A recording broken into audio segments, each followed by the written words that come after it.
to the Vedic forecast for April 22nd? 24th? Oh my goodness. April 24th. Alright.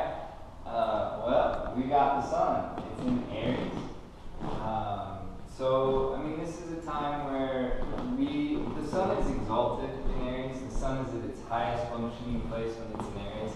And you can go outside and really feel the power of the sunshine. It's not too hot. It's not very cold. It's just in that really nice, perfect zone for most of us on the planet. But, yeah, it's in its highest functioning place. It's a time of life when we're sprouting forth, when we're starting to really burst forth our fruits, and starting to really create that cycle of work, really. The sun in Aries is indicative of our work. Like we've already done our spring cleaning, maybe now we're getting ready to really transform and do the work into the direction of our life that we want to go, where our heart is. And the sun is very representative of where our heart is. It's our dharma, it's our purpose. So it's what we love, and it's the growth in things in which we love, hopefully.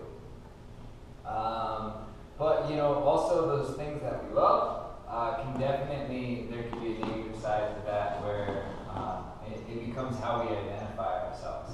And that's the negative side of the sun in general, is that we can work on identifying ourselves rather than kind of being at the purest aspect of the sun, which is this light that shines without any attachment whatsoever. It's just shining bright. And that's kind of more the highest aspect of the sun.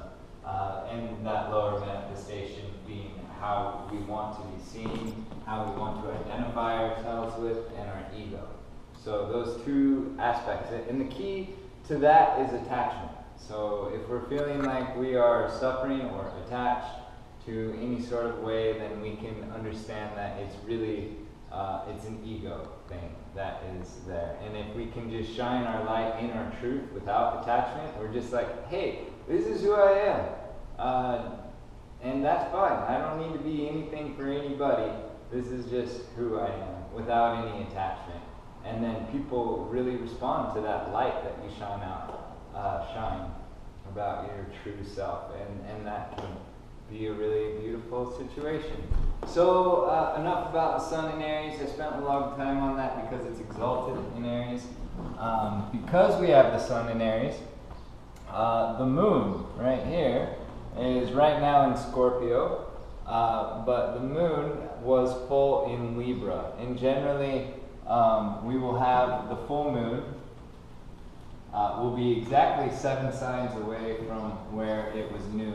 Sometimes 8 signs away, and that just depends on if the sun had shifted into the next sign at that time. So the new moon is going to be in Aries, and I'm not quite sure that date. I think it was May 6th. I'm pretty sure. I am sure. May 6th. We'll have the new moon in Aries. So having the new moon in Aries means that not only are we, and that's kind of, the sun being there in general is definitely like a beautiful time to shine your light. But when the new moon hits in Aries, it's a lot like the sperm and the egg coming together to create something new. So in a few weeks, there's definitely going to be this initiation into a newness of life, a newness of our ideas, a newness of our directions, a newness of how we're going to take action in the world. And the moon represents our emotional mind, so we're going to feel that more than just how we shine, but we're going to feel it inside of us, inside of our emotions, inside of our thoughts, inside of our mind. So that being said, right now the moon is in Scorpio where it's debilitated, so maybe these last few days felt a little bit shaky for you. I don't know. It really started as of yesterday. So generally the moon is shaky in Scorpio because Scorpio represents the depths of the unknown. It's and the emotional mind doesn't like what's unknown. It doesn't like change. It doesn't like transformation. it gets a little weak and scared. So we've got that kind of debilitation there, which is what we're feeling now will be a lot like what we're feeling a month from now when the moon is full in Scorpio, but it will be to an intenser degree. And actually, when the moon is full, it's more powerful. So it has a greater influence on. So if the moon was new in Scorpio, that's where it's its very weakest. We have no insight into the depths of our fears. All we know is that we're afraid, but there's no light into that fear. But when the moon is full, then we have a big flashlight into the depths of our fears. We see it, we look right at it, and we realize most of the time that it's just a coiled rope in the corner, and it's not a snake. So next month is a really good time to really get in touch with the moon, get in touch with your inner fears, and face them head on. So that will happen next month. Let's see here. So we have Mercury. It's about a day or two away from going retrograde, maybe even 3 days away from going retrograde. So right now, it's felt pretty good in Aries. It's definitely fierce. It's definitely maybe frustrated. There's definitely a lot of fire in the mind. A lot of maybe over-contemplating situations. Really having like a harsh criticism. Criticism and Aries go hand in hand. So in general. So if you're an Aries, you're probably kind of critical. So having Mercury there, or Buddha, that means that our intellect or our mind is kind of experiencing that fire of Aries. And as it goes retrograde, it's going to become a little bit even more frustrated. Not only is it on fire, but it's kind of second guessing itself and kind of using that cutting action of Aries to recalibrate how our thought processes. So that is Mercury in Aries. We have Venus here, or Shukra, and it has been in Pisces where it was exalted. Venus is exalted in Pisces because it brings a materialism in from that etheric world of Pisces. So Pisces is the sign of moksha. It's the sign of the other world, the spiritual world, the world of imagination. The infinite beyond and the unknown is Pisces. So when Venus is there, it brings it into a physical manifestation. So it's a very beautiful time of art and creativity, and we've been experiencing that fully for this last month. I've definitely had a few beautiful Shukra experiences this last month. And I just wanted to demonstrate, I brought this blanket out, which is my personal Venus in Pisces creation. This has pretty much all been created within this last month or month and a half, but I am very excited about it. It's not quite done. I'm sure it will get done before too long, maybe within the day or two, as Venus moves into Aries and we're really taking action and completing things, really. I still got 2 more stars to put on there, but it will be done before next week, I think. Alright, that's enough of... so when Venus moves into Aries, it still feels good in Aries. Venus likes to be in Aries because Mars is taking action, or Mars rules Aries, and it's got that action orientation towards our material existence, which Venus represents our material world in general. And so it's like, I'm going to go out and buy a new car, which I kind of did the other day. So as Venus is transiting into Aries, it's all about, maybe you're moving into a new house, I don't know, or, whatever. It's taking action to creating a materialistic world, and that's not bad. Artha is one of the four noble pursuits. We have Dharma, Artha, Karma, Moksha. These are the four noble pursuits. And Venus rules Taurus and Libra and is responsible for the Artha, or the wealth, or our materialistic, the things that support our life. Alright, so we'll move on. I think I'm being a little bit long-winded today, so I'll try to... I had a glass of wine, I'll be honest. Alright, so we have Jupiter in Leo. So Jupiter's been in Leo for the last year and a quarter, and it's got another 3 months to go or so. Right now it's been in retrograde for a long time. For the last 2 months it's been in retrograde, and it's about to come out. So as of May 9th, it will start moving forward again.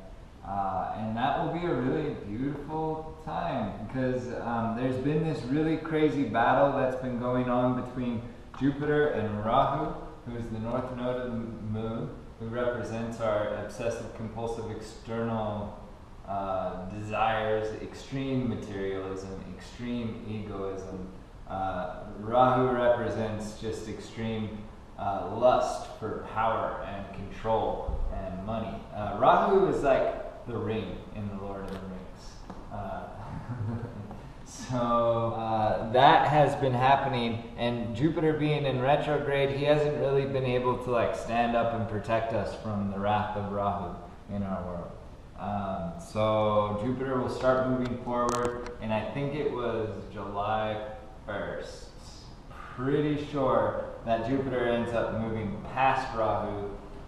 They'll be conjunct for a few days, and that's going to be a crazy time. I'm expecting some sort of weird political fallout during that time.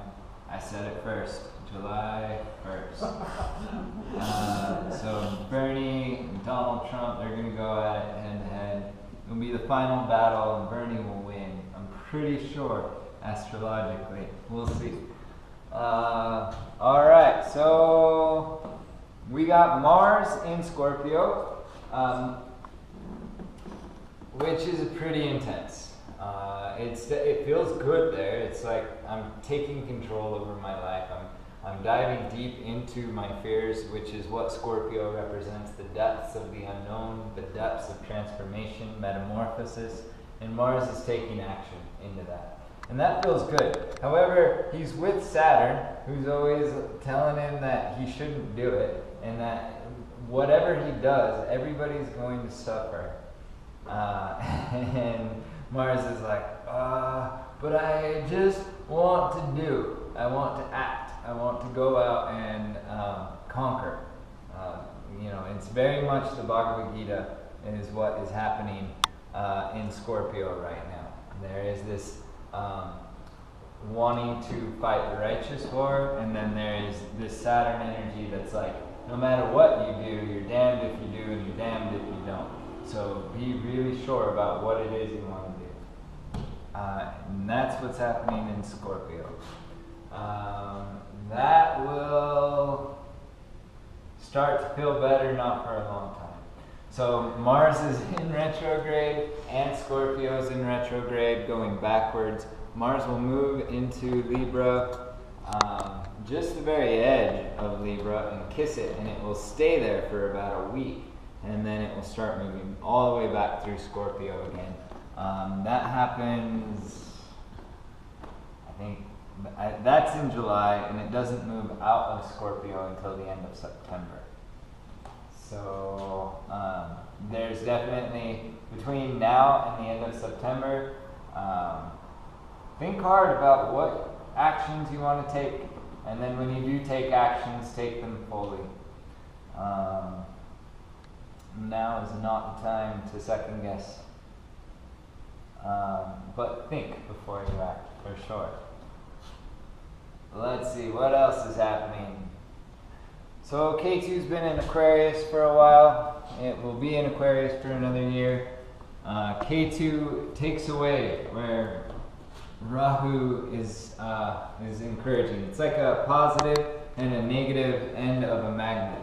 Where Rahu is this external force, where Ketu is an external force, internal force, negative.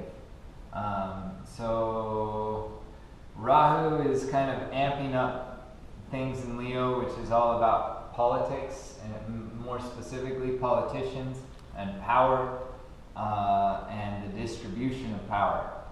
While Ketu is taking away the old structures of the people, which is what Aquarius represents, the people. And the people that come together to create a utopian society together. So Ketu is obliterating that, changing it, transforming it, totally dissolving the old structures that are in place as far as how we elect our officials as a people. So that's the most blatant aspect, but beyond politics, it's happening in some way in your own life, where the people are shifting perceptions of the other people that have the say and the power, supporting a lot of shift in what we support, who we support, is what's going on. So, any questions? I think that's it. Questions. Retrograde looks like it's going backwards. Yeah, so retrograde is when the planets come closer to the Earth in its orbit. So it's when, and as it moves closer to the Earth, it looks like, it's an optical illusion. It's kind of like when you're driving in a car and one car is, well, maybe that's not a good explanation. But it's an optical illusion. It looks like it's going backwards, but it's not. But because it's closer to the Earth, it means that it's actually giving us more of its power, more of its influence, more of its force. And that can be seen as a bad thing sometimes, but not really. It becomes more internal than external. And that is because it has more force. To get into your consciousness, that kind of takes some really getting into. And so when it's closer to us, things become internal. So right now, both Mars and Saturn are retrograde. So maybe you're not really taking action yet, because these are things that are happening inside of us. These are battles that are happening within our consciousness.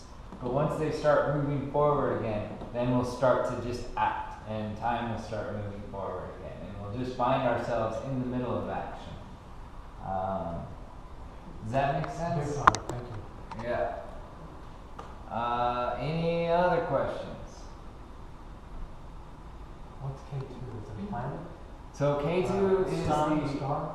Yeah, so K2 is the south node of the moon. So Rahu and K2 are exactly 7 signs apart, or they split the horoscope in half, right? So you can imagine the Earth is here, and what Rahu and Ketu represent is the ecliptical. So they're the spot in which the sun and the moon join together when they're there. So if the sun was here and the moon was here, there would be an eclipse.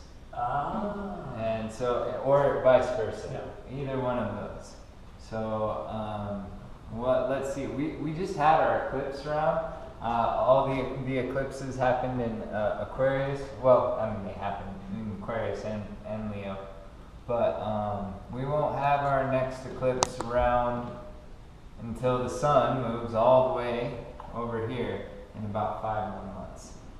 Eclipses happen about every 6 months, and there's always 2 eclipses. So when the sun moves there, and then the moon is there, that is a solar eclipse, right? And then when the moon is there and the sun is here, that would be the lunar. That's really interesting to find out. Yeah, totally. So those shift every year and a half, and they always move counterclockwise. And they represent, I don't know if anybody's heard the story of the turning of the ocean of consciousness. There's a big serpent that wraps around the base of a mountain, and the devas grab the tail of the serpent, and the asuras, or the demons, grab the head of the serpent, and they turn the ocean back and forth, which is what the movement of Rahu and Ketu represent. And they turn the ocean of consciousness to get Lakshmi and Dhanvantara up from the depths of the ocean, where they bestow the Amrita, or the elixir of immortality. Which is represented by the turmoil and the karmic turmoil that these things create in our life, is the friction necessary to have us discover really the true depths of ourselves. So, any other questions? Okay. Well, I'm going to eat some more food and maybe drink another glass of wine. I will see you next week. Have such a wonderful day at Wasatch Ayurveda and Yoga upstairs. Thanks.